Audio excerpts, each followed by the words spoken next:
अ, नमस्कार दोस्तों, मैं डॉक्टर भावेश। आज की वीडियो में अपन देखने वाले हैं कि ट्यूबरकुलोसिस क्या होता है।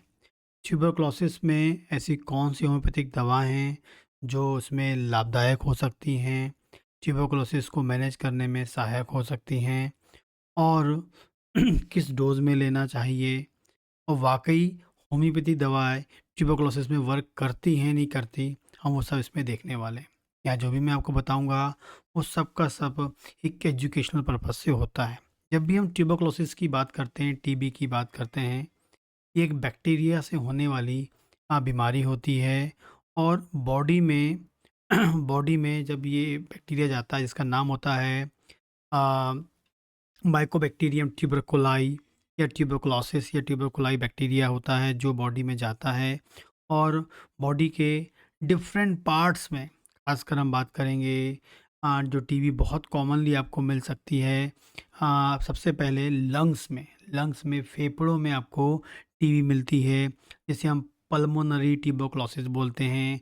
इसके अलावा ये आपको लिम्फ नोड्स में मिल सकती है, इसके अलावा हड्डियों में मिल सकती है, किडनी में मिल सकती है, ब्रेन में आपको जो है इन्फेक्शन आपको बहुत कॉमनली मिल सकता है ट्यूबरकुलोसिस का। ठीक है, तो बहुत कॉमन, लेकिन ये आपको लंग्स में मिलती है। लंग्स की टीबी आपको बहुत कॉमनली मिलती है। ठीक है, ये जो बीमारी है बहुत कॉमनली कैसे फैलती है कि जब कोई व्यक्ति टीबी से, जो कोई व्यक्ति है टीबी से सफ़र कर रहा है और टीबी उसको हो गई है, उसके संपर्क में उसकी उसकी जो कहना चाहिए कि जो उसकी खासरा है वो उसमें बैक्टीरिया आ सकते हैं। उस जो जिसमें हो सकता है कोई कपड़े के संपर्क में आ गया, जो खासा है उसमें बैक्टीरिया आ गया, उससे से कोई हेल्दी व्यक्ति इसमें के संपर्क में आ जाए। लेकिन हर व्यक्ति में टीबी नहीं होता है, इम्यूनिटी पे डिपेंड करता है। इम्यूनिटी अच्छी होगी तो उसको हो सकता है वो बैक्टीरिया को किल कर दे, लेकिन यदि इम्यूनिटी वीक होगी तो उसको बहुत कॉमनली ट्यूबरकुलोसिस हो सकता है। इसके अलावा सबसे कॉमन जो फैक्टर्स होते हैं टीबी के बैक्टीरिया बॉडी में ग्रो करने के लिए, वही बताया। इम्यूनिटी कमज़ोर होना, अच्छा खाना नहीं खा रहा है, कुपोषित कोई व्यक्ति है, उन लोगों में होता है। यदि आप बहुत अधिक स्मोकिंग करते हैं, उन लोगों में ये टीब बैक्टीरिया बहुत जल्दी ग्रो कर सकता है। या आप बहुत भीड़ भड़ाके वाले एरिया में आप रहते हैं, क्राउड वाले में, तो वहाँ पर ये बैक्टीरिया बहुत ईजीली फैलता है और व्यक्ति में बीमारी पैदा कर सकता है। जब किसी को टीबी होता है तो इसमें यदि लंग्स वाली टीबी हुई होगी तो लगातार खांसी होती है, लगातार खांसी होती है। और खांसी में कई बार आपको बलगम में खांसते हैं, जब बलगम आता है, बलगम में आपको क्या मिल सकता है, खून आपको उसमें मिल सकता है, ब्लड मिल सकता है। बहुत इंपॉर्टेंट आपको याद रखना है, शाम के टाइम में इवनिंग फीवर, शाम के टाइम में बुखार आता है, बहुत ही इम्पॉर्टेंट फीवर है, मतलब सिम्टम है ट्यूबरकुलोसिस का, शाम के टाइम बुखार आना, ये मिलता है। इसके अलावा आपको सी तो मिल ही रही है, इसके अलावा आपका वज़न कम होता है, भूख कम लगने लगती है। ठीक है, वज़न कम होगा, भूख कम लगती है, बहुत अधिक कमज़ोरी आपको लगती है। ठीक है, तो ये आपको कॉमन लक्षण आपको मिलते हैं। ठीक है, यदि टीबी लंग्स की होगी तो खांसी होगी, लेकिन यदि बॉडी के दूसरे पार्ट में, यदि आपको बोन टीबी हो गई है, किडनी में टीबी हो गई, ब्रेन टीबी हो गई, यदि अदर पार्ट में टीबी हो गई है, तो उसमें इवनिंग फीवर आपको मिलेगा, वजन कम आपको। ये तो हर टीबी में मिलना है, लेकिन कॉमन वहाँ पर आपको जो डिफ्रेंशिएट करेंगे तो आपको इवनिंग फीवर मिलेगा, वजन कम होगा।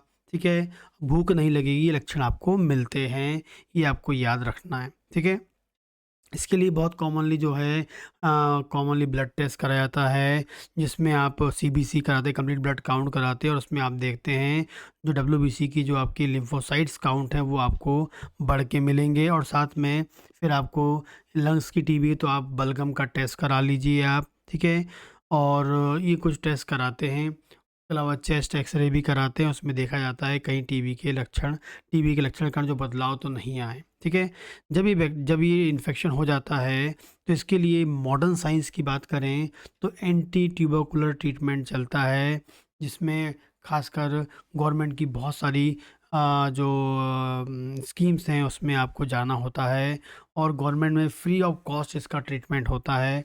और जब टीबी किसी को होता है तो परमानेंटली ठीक हो जाती है। टेंशन लेने वाली कोई बात नहीं होती, सिर्फ़ जो है ट्रीटमेंट आपको प्रॉपर्ली लेनी पड़ती है। तुरंत आपकी डॉक्टर की जो भी सलाह है, उसके अनुसार आपको ट्रीटमेंट लेना चाहिए। जो भी मॉडर्न ट्रीटमेंट है, जो फ़ॉलो है, वो आप उसको फ़ॉलो करें और साथ में जो भी आपका ट्रीटमेंट चल रहा है, लाइन ऑफ ट्रीटमेंट चल रहा है, उसके साथ में इस दवाओं को आप ले सकते हैं, जो आपको हेल्प करेंगी जल्दी रिकवर होने में, हेल्प करेंगी रिपीट हो फिर से ना हो जाए उससे बचाने में, हेल्प करेंगी जो भी ट्रीटमेंट चल रहा है उसके जो साइड इफ़ेक्ट्स आपको होते हैं कई बार, उससे बचाने में, बॉडी को हेल्दी रखने में, बॉडी की फंक्शनिंग को मेंटेन करने में सहायक होंगी। पहली दवा का नाम है चिवरकुलिनम, ठीक है? जब भी इस दवा को लें तो आपको याद रखना है पास के होम्योपैथिक डॉक्टर से कंसल्ट करके ही आपको लेना चाहिए, क्योंकि ये जो दवा है डॉक्टर से कंसल्ट करने के बाद ही लेना चाहिए। उसकी जो पावर है डॉक्टर ही आपकी कंडीशन को देख के करता है, ठीक है? इसमें खासकर जो टीबी का इन्फेक्शन है बहुत लंबे समय से आपको हो सकता है, हो रहा हो, बार बार रिपीट हो रहा हो और पूरी बॉडी कैसी हो गई है, सूख गई हो, दुबली पतली हो गई हो, हड्डी का ढांचा बन के हड्डियाँ दिख रही हैं और फैमिली में भी हिस्ट्री आपको है कि भैया फैमिली में किसी को हुआ है, तो उससे दूसरों को ना हो जाए, तो प्रिवेंटिव रूप में भी इस दवा का उपयोग कई बार किया जाता है, लेकिन डॉक्टर की सलाह पर ही आपको लेना चाहिए। पास के वहाँ पे डॉक्टर से कंसल्ट करें, बहुत इंपॉर्टेंट है, आपको याद रखना है, ठीक है?